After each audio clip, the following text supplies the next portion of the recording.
পুষ্টিকর মুখরোচক সুস্বাদু বড়া, চিংড়ি বড়া বানাবো আজকে। আসসালামু আলাইকুম। কে কোথা থেকে দেখছেন এবং কেমন আছেন সবাই?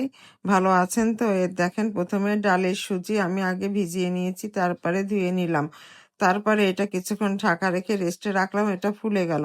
তখন এখানে আমি কিছু পেঁয়াজ কুচি দিয়ে দিলাম, 2টা বড় বড় পেঁয়াজ কুচি দিয়েছি, আর দিয়েছি খানিকটা রসুন, আর দিয়েছি কাঁচামরিচ, আর লবণ, আর দিয়েছি হলুদের গুঁড়া, দিয়েছি কালো জিরা।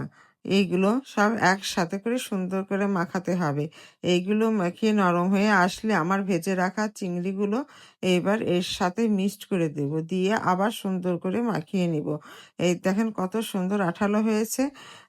এইবার একটা একটা করে তেলের উপরে দিয়ে দিব। এবার সুন্দর করে এগুলো এপিট ওপিট করে ভেজে নেব। এই ভাজা হয়ে গেলে দেখবেন এগুলো ফুলে ফুলে একটু বড় হয়ে যাবে তেলে ভাজা হলে। আর এটা খেতে কিন্তু খুবই মুখরোচক বড়া।